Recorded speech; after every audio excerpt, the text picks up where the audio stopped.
Portugal's residency visa costs $150 just to apply. Georgia gives you 365 days for absolutely nothing. While most of Europe locks you into months of paperwork and thousands in fees, Georgia quietly runs the world's most generous visa policy. Show up at Tbilisi airport with any passport from 95 countries, get stamped in, and you're legally good for a full year. No advance applications, no income proof, no bureaucratic maze. $0 upfront. But here's where it gets interesting. That free entry isn't just about convenience. It's about completely different financial math. A one-bedroom apartment in central Tbilisi runs $400 to $550 monthly. That's 1,070 to 1,470 lari in local currency. Compare that to Lisbon, where the same space costs $1,200 to $1,400, and you haven't even factored in Portugal's residency requirements yet. Portugal's D7 visa demands proof of $10,000 in savings or stable income before you can even think about signing a lease. Georgia says, skip the proof, just show up. The monthly budget breakdown tells the real story.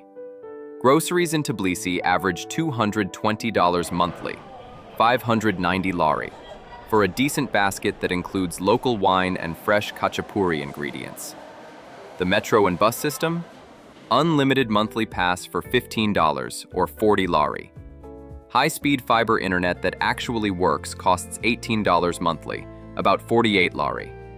A solid co-working membership in Vaque or Old Town runs around $120, roughly 320 lari.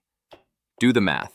Rent, food, transport, internet, and workspace for under $800 monthly. That's less than just rent in most European capitals. But there's a second calculation happening here, and it's not about groceries. A remote designer making $4,000 monthly in Tbilisi keeps about $3,200 after basic living costs. The same designer in Lisbon, they're looking at $2,600 or less after rent and expenses, assuming they got through Portugal's visa process at all. Georgia's no questions asked policy means that designer started earning immediately instead of burning months in application limbo. The country rebuilt its entire economy around this principle. After the 2008 war and years of economic rebuilding, Georgia decided to bet big on openness. Minimal bureaucracy, business-friendly policies, and a digital-first government that issues most permits online within days.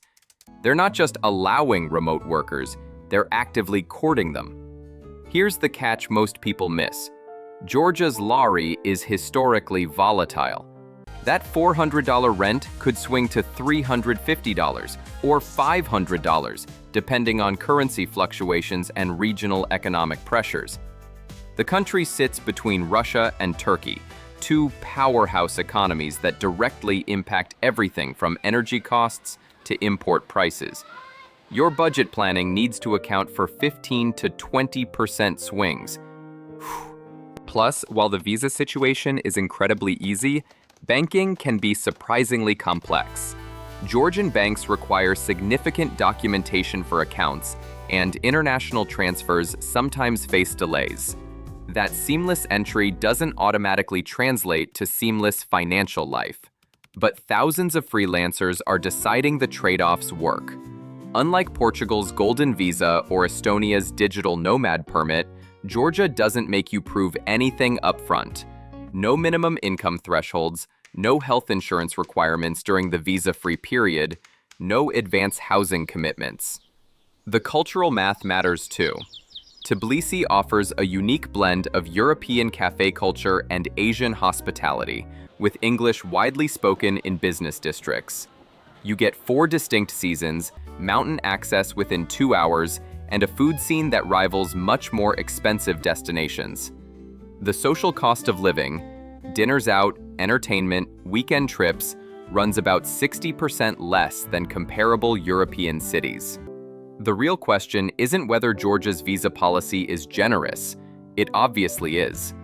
The question is whether that generosity creates sustainable long-term value or just delays harder decisions about permanent residency elsewhere. For many remote workers, Georgia has become the perfect testing ground. Spend your visa-free year figuring out your income streams, building savings, and exploring other long-term options without the pressure of immediate visa deadlines. It's like a 365-day trial period for expat life. That trial period might be the smartest financial decision you make in 2025. Sometimes the easiest door really is the best door. If this breakdown helped you think through your own location strategy, hit the like button and subscribe for more real-world expat financial analysis. And definitely hit that notification bell. We're covering more visa loopholes and cost breakdowns you won't find anywhere else.